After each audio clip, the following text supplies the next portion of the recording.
계속해서 우리가 사사기 말씀을 묵상하고 있습니다. 어저께 우리는 드보라 그리고 바락에 대한 사사 이야기를 듣게 되었습니다. 전적으로 하나님을 신뢰하지 아니했던 바락, 반드시 하나님을 의지하고 나아가야 한다. 전쟁은 하나님께 속한 것이니 하나님께 순종해야 한다는 것을 우리는 어제 함께 묵상했습니다. 그리고 후반부에 한 여인, 야엘이라고 하는 여인이 야빈 왕의 시스라라고 하는 군대 장관을 어떻게 죽이게 되었는지, 그래서 승리를 가져오게 되었는지에 대한 부분을 오늘 이 한 편의 시와 함께 묵상하면서 귀한 교훈의 말씀을 함께 나누기를 소망합니다. 드보라와 바락이 전쟁에서 승리하게 된 노래라고 할 수 있습니다. 이것을 시라고 하는 문학 장르를 통해서 우리에게 보여주는데, 여러분, 시라고 하는 것은 상징적인 특징이 있죠. 오늘도 이 시라고 하는 이 문학 장르를 통해서 이 전쟁에서 참 공로자가 누구인지 오늘 성경은 잘 보여주고 있습니다.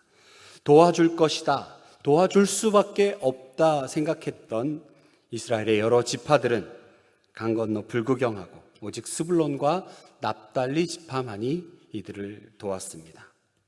하나님은 앞서 일하고 계신데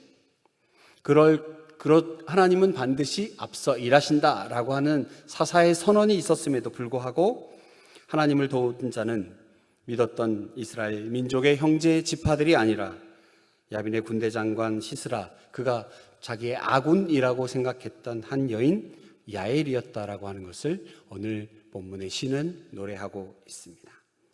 사사기 초반부 하나님이 들어쓰는 사사는 한결같이 우리가 생각하는 멋진 리더는 아니었습니다. 왼손잡이 사사는 치명적인 약점을 가진 자, 왼손을 쓰는 사람이었고, 삼갈이라고 하는 사사는 멋진 무기를, 힘센 무기를 가진 것이 아니라 그저 소모는 막대기를 들고 있는 사사였고, 드보라는 그 당시에 사람 축에도 못 낀다라고 했던, 사람 머리 숫자 셀 때도 치지 못했던 여인. 그러나 하나님의 위대한 역사는 다수가 아니라 이와 같은 소수, 하나님이 택하신 자, 기대했던 사람이 아닌 작고 연약한 자를 통해서 이루어진다라고 하는 것을 잘 보여주고 있습니다. 오늘 본문에서 전쟁에 승리하고 이스라엘을 구원한 드보라, 그의 명에 따라 전쟁을 수행했던 바락의 찬양을 함께 보겠습니다. 절망의 시절 드보라가 일어나 자기 백성을 구원한 이야기가 시작됩니다. 그 과정 속에서 스불론 지파와 납달리 지파만이 목숨 걸고 전쟁에 참여했습니다. 다른 지파, 에브라임, 베냐민, 루벤, 길르앗 동편 지파, 특히 아셀 지파는 적극적으로 도와주지 않았을 뿐 아니라 오히려 무관심했습니다. 이것에 대한 어찌 보면 속상한 마음들이 잘 드러나 있습니다. 하나님께서 이 전쟁에서 손수 나서서 땅을 진동하게 하시고 물을 내리시어 대적들을 표류하게 하셨건만 메로스 주민들은 여호와를 돕지 아니하였습니다. 오히려 야빈의 아군, 그들과 화평했던 헤벨이라고 하는 사람의 아내인 여인 야엘이 시스라를 죽이는데 공로를 행하였습니다. 주의 원수들은 하나님을 대적하는 자, 주의 백성들을 대적하는 자는 이와 같이 망할 것이고, 주를 사랑하여 주를 돕는 자들은 전쟁 후에 그 전리품을 가지게 될 것이다. 힘있게 시는 선포하고 있습니다. 그리고 이 땅에 40년 동안 평온하게 되었다 하는 내용입니다. 오늘 본문, 헌신적으로 전쟁에 참여한 지파와 그렇지 않은 지파를 잘 대조하고 있습니다. 지금도 보면 우리 주변에 열심인 성도들과 그렇지 않은 성도들이 있는 것 같습니다. 매주 수요일이면 우리 귀한 분들이 거리 전도에 나섭니다. 시큰둥한 반응에 아랑곳하지 않고 매주 수요일마다 얼마나 열심인지 모릅니다. 귀한 권사님들은 여기서 오려면 1시간 반 거리에 지하철을 타고 와서 함께 거리 전도에 나서입니다. 지난주 스승의 주일을 보내면서 교사 선생님들에 대한 감사의 마음을 갖게 되었습니다. 아이들, 중고등부 선생님들 특별히 존경합니다. 우리 교회 가장 거룩한 성도들인 그 무뚝뚝한 녀석들을 사랑으로 대하시는 선생님들. 찬양대는 또 어떻습니까? 주차 안내로, 또 안내로 식당에서, 교회 곳곳에서 이와 같은 일꾼들이 필요합니다. 무기를 들고 피를 흘리는 전쟁뿐 아니라 우리는 영적 전쟁을 늘 하고 있습니다. 그리고 믿지 않는 사람들과 전쟁하고 있고, 또 그곳마다, 곳곳마다 주의 일꾼들은 반드시 필요합니다. 우리 교회에 이렇게 곳곳에서 주를 위하여 헌신하고 일하고 있는 일꾼들이 있고, 그렇지 않고 그냥 아직은 좀 방관자로 있는 분들도 있는 것 같습니다. 그러나 여러분, 이스라엘이 어려움 중에 있을 때 이스라엘의 지도자가 없었습니다.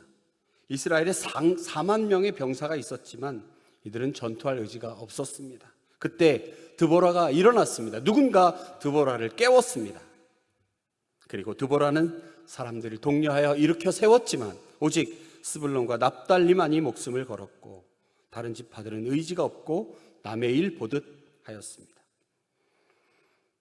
오늘 본문에 등장하는 여러 지파들의 모습들이 우리들의 모습은 아닌지 돌아봐야 할 것입니다.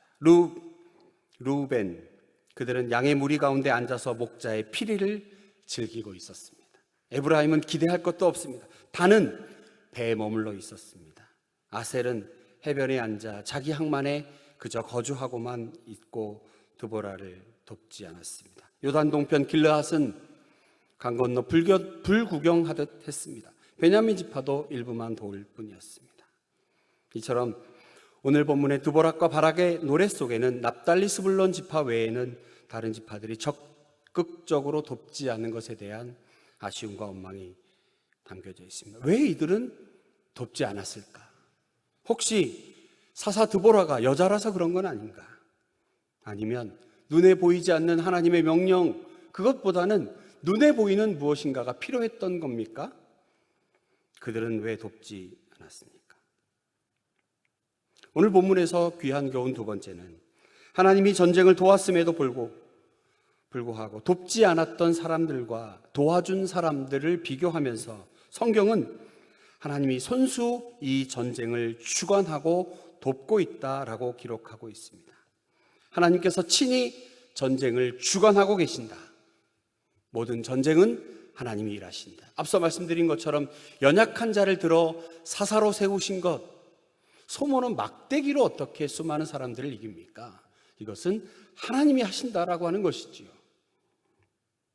그럼에도 불구하고 사람들은 여전히 소극적입니다. 23절에 보면 메로스라고 하는 성읍은 적극적으로 전쟁을 승리로 이끌 수 있는 기회가 있었음에도 불구하고 그렇게 하지 않은 것 같습니다. 그래서 하나님은 메로스를 저주하라고 말씀하기도 합니다. 오히려 연약해 보이는 여인 야엘이 결정적으로 이들을 도와 이스라엘에게 승리를 안겨줍니다. 어떻게 여인이 누워있는 사람의 관자놀이에 말뚝을 박아 죽일 수 있을까? 어처럼 이렇게 잔인하게 할 수 있을까? 그러나 이와 같은 과단성 있게 용기 있는 결단이 적장인 시스라를 죽이고 이스라엘의 승리를 가져왔으며 이스라엘의 40년간의 평온을 가져오게 할 수 있는 결정적 요인이 되었던 것입니다. 하나님을 돕는 사람들은 기대했던 사람들이 아니었던 것 같습니다.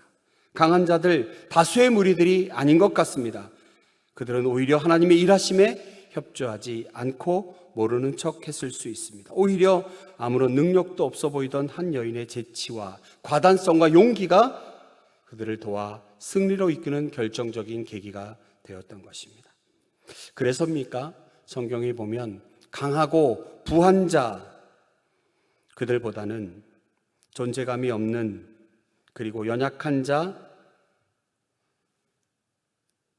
작은 자들의 것, 하나님의 나라는 이와 같이 작은 자, 소자들의 것인가 봅니다.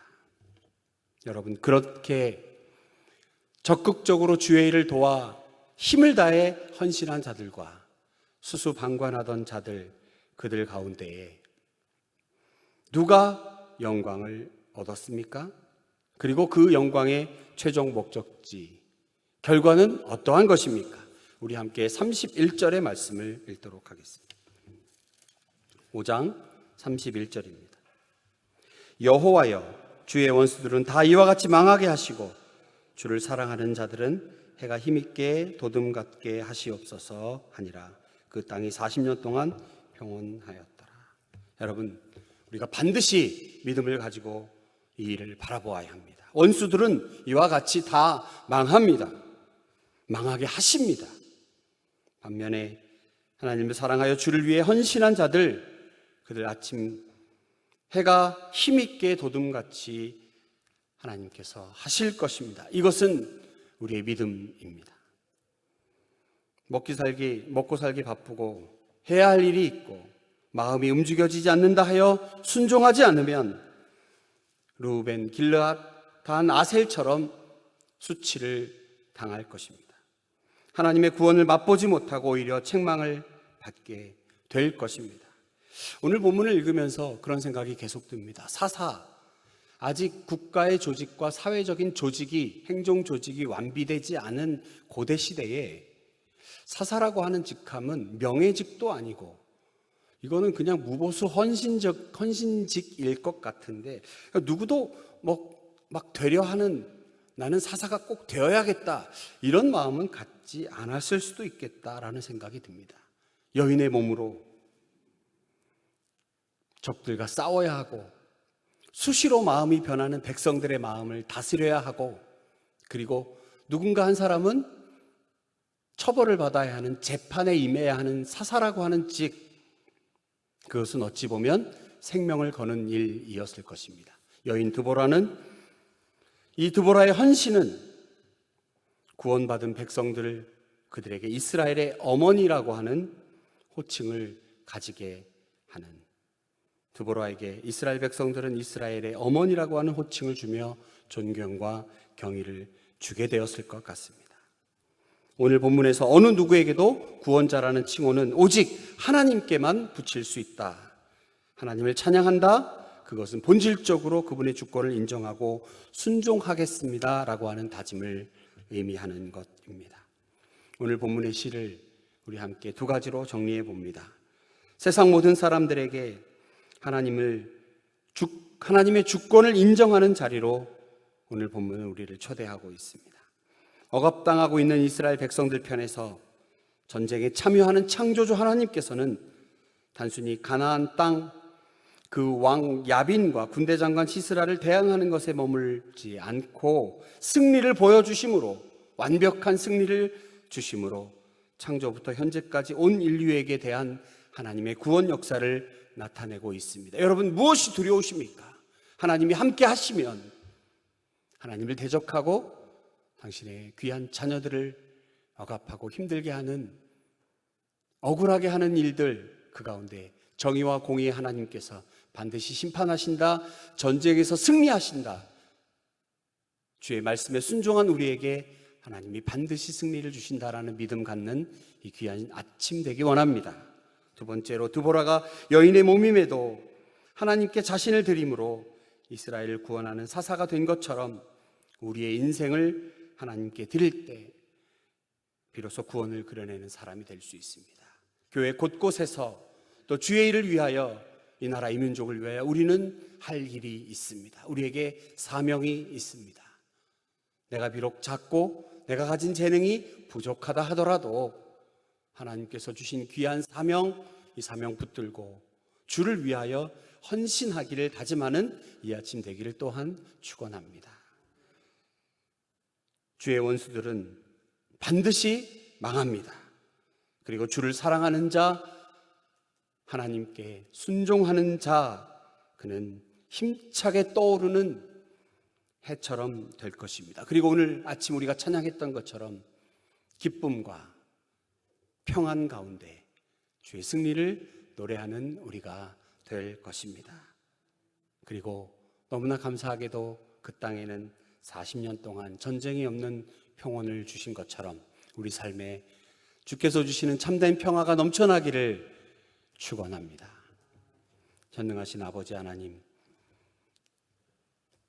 오늘 말씀을 통해서 우리의 다짐과 결심을 새롭게 하기를 소망합니다. 잠시 미루어 두었던 우리의 사명이 있다면, 주께 받은, 주님께 약속했던 우리의 귀한 사명이 있다면 이 시간 다시 꺼내어 기도의 자리로 올려드리고 다짐과 결단하는 시간 되게 하여 주시옵소서. 주를 위하여 헌신하는 자들이 거리 곳곳에 넘쳐나 하나님의 귀한 일들을 능히 감당해내는 우리 교회가 될 수 있게 하시고 우리 가정이 그리 될 수 있도록 인도하여 주시옵소서. 주님, 귀한 말씀 주시고 결단하고 순종하는 믿음 주셔서 감사합니다. 용기를 허락하셔서 주님 앞에 기도한 대로, 주께 결단한 대로 우리가 깨닫고 실천하는 우리 모두가 될 수 있도록 하나님 함께하여 주시옵소서. 주님께 감사드리며 예수님 거룩하신 이름으로 기도하옵나이다. 아멘.